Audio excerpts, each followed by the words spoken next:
एक बंदूक और सैकड़ों पुलिस वालों की सैकड़ों राइफलें उसका कुछ नहीं बिगाड़ सकीं। एक गरजती हुई बंदूक ने 400 राइफलों का मुंह तोड़ दिया था।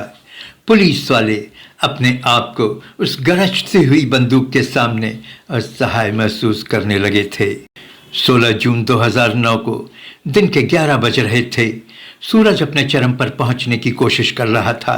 चिलचिलाती धूप में उत्तर प्रदेश के चित्रकूट शहर के राजापुर इलाके के थाने के पुलिस को एक मुखबिर से सूचना मिलती है कि कुख्यात डाकू घनश्याम केवट जमौल गांव में आया हुआ है। आप सलाम हिंदुस्तान देख रहे हैं। अगर आपने अभी तक चैनल सब्सक्राइब नहीं किया है तो प्लीज़ सब्सक्राइब कर लें। पुलिस वाले घनश्याम को एक मामूली डकैत समझ रहे थे। उन्होंने सोचा कि एक अकेले घनश्याम को पकड़ने में उन्हें ज़्यादा दिक्कत नहीं होगी और 2-4-10 पुलिस वाले काफ़ी होंगे। वहाँ जमौला गांव पहुंचकर पुलिस वालों ने घनश्याम को ललकारा और उसे सरेंडर करने के लिए कहा, लेकिन घनश्याम तो कुछ और ही मिट्टी का बना हुआ था। उसके इरादे कुछ और ही थे। पुलिस की ललकार को उसने अपनी बंदूक की गोलियों से जवाब दिया। थोड़ी ही देर में ताबड़तोड़ गोलियां दोनों तरफ से चल रही थीं। पुलिस वाले गिनती में कई थे, उधर घनश्याम अकेला एक। पुलिस वालों की कई राइफलें एक साथ गरज रही थीं। उधर घनश्याम की एक बंदूक पिटपिटा रही थी, लेकिन घनश्याम की बेमिसाल दिलेरी ने पुलिस के छक्के छुड़ा दिए थे। थोड़ी ही देर में पुलिस वालों को यह एहसास हो चला था कि घनश्याम उनके बस की बात नहीं है। पुलिस वालों ने चित्रकूट के चारों तरफ के थानों के जवानों को भेजने के लिए कहा। कुछ ही देर में चारों तरफ पुलिस की छावनी सी बन गई थी। सैकड़ों पुलिस वालों ने पूरे गांव को खाली करवाकर पूरा गांव घेर लिया था, लेकिन घनश्याम की दिलेरी के सामने 400 पुलिस वालों के छक्के छूट गए थे। उनकी समझ में नहीं आ रहा था कि क्या करें, घनश्याम को कैसे पकड़ें। गोलियों की बौछार से पूरा चित्रकूट गूंजने लगा। इस मुठभेड़ की गर्मी उत्तर प्रदेश की राजधानी लखनऊ तक महसूस कर रहा था। प्रदेश के बड़े बड़े पुलिस अधिकारी घटनास्थल पर पहुंचने लगे। 11 बजे की गोलियों की तड़तड़ाहट जो शुरू हुई, अंधेरा हो जाने तक चलती रही। घंटों घंटों की मुठभेड़ में पुलिस बेहाल हो चुकी थी। एक 305 बोर की राइफल की धाएं को वो रोकने में नाकाम हो रहे थे। घनश्याम को पकड़ने या फिर उसे एनकाउंटर में मार गिराने की बात तो दूर दूर की थी।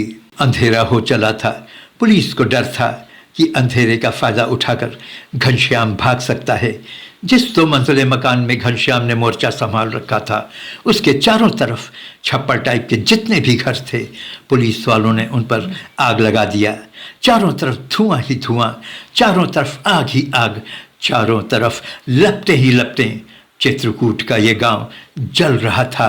पुलिस के आला ऑफिसरों ने सोचा था कि आग की गर्मी और धुआं घनश्याम को बेहाल कर देगा और वो उस मकान से निकलने पर मजबूर हो जाएगा, लेकिन ऐसा कुछ हुआ नहीं। घनश्याम मकान से बाहर आया नहीं और लगातार गोलियां बरसाता रहा। नतीजा ये हुआ कि पीएसी के जवान बेनी माधव सिंह, एसओजी का सिपाही शमीम इकबाल, वीर सिंह और एक अन्य पुलिसकर्मी शहीद हो गए। इसके अलावा 6 पुलिस वाले गोलियां लगने से जख्मी हो गए।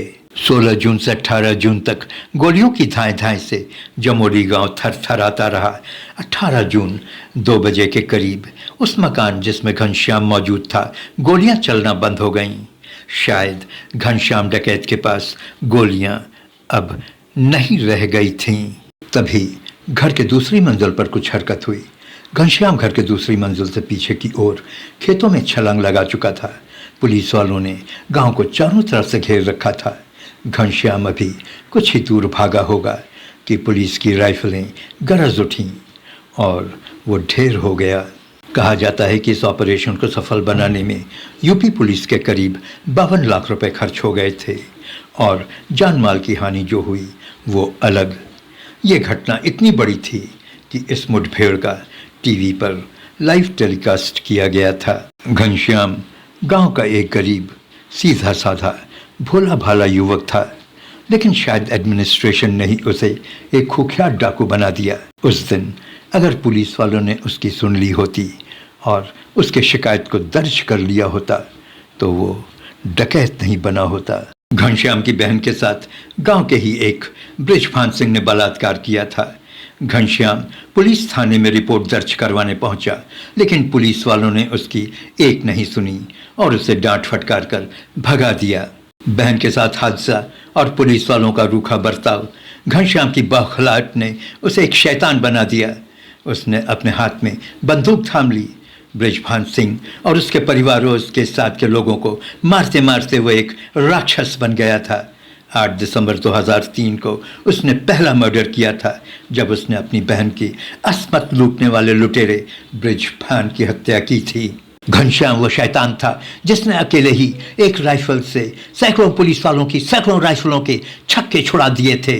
1-2 घंटे नहीं बल्कि 52 घंटे तक चली थी मुठभेड़, तब तक जब तक कि घनश्याम की गोलियां खत्म नहीं हो गईं। बहन के बदले की आग ने उसे डकैत ही नहीं बल्कि एक राक्षस बना दिया था।